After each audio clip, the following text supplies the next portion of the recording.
So for building respectful dialogue,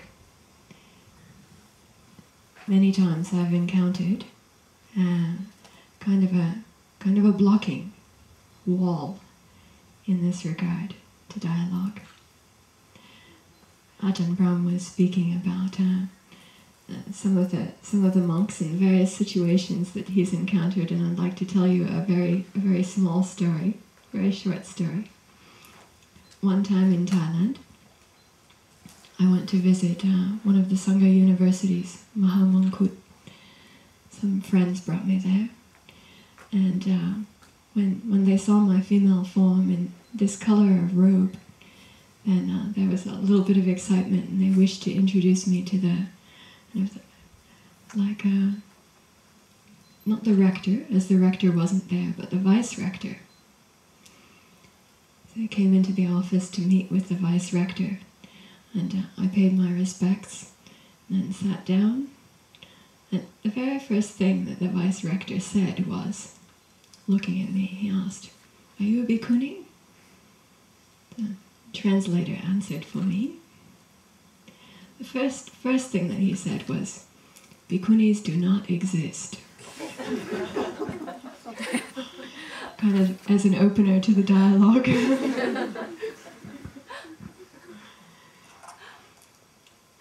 So many times I've seen the dialogue actually stop right there.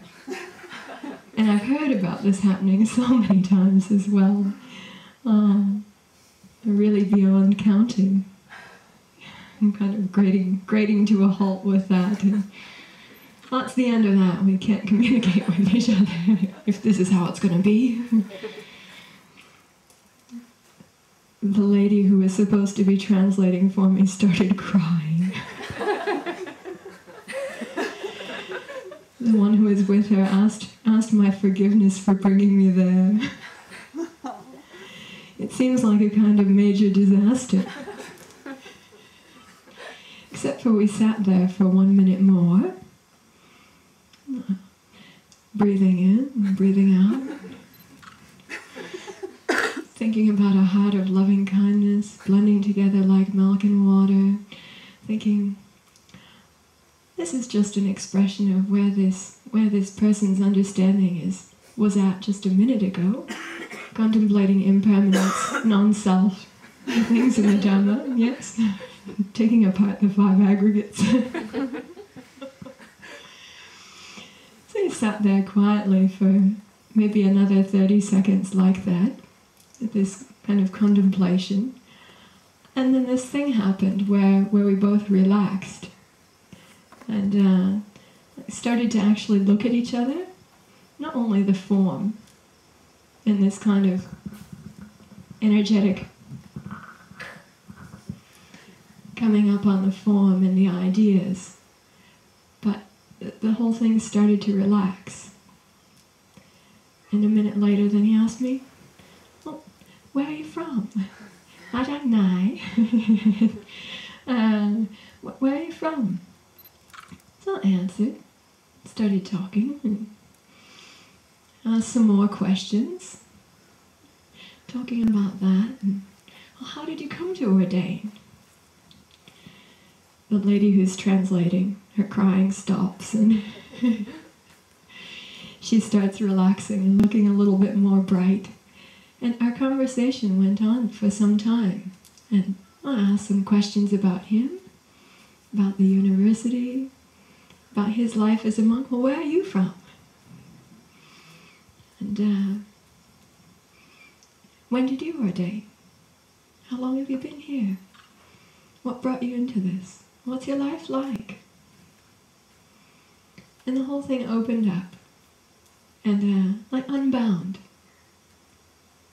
in just being, looking, I think that shift into looking upon one another with kindly eyes and understanding that opening of that opening of mutual compassion. So at the end of this meeting, which seemed to start in a very disastrous way, disastrous but memorable way, it enthusiastically brought me off to see the whole Dhammadutta section of the university, showed me the library, gave me free access to all of the Vinaya books in the library, brought out a number of other monks to help with that process, suggested whether it might be possible to come and be a guest lecturer.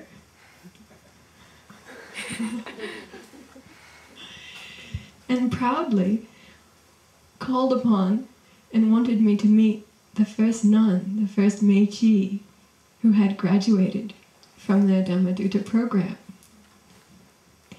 Very proudly.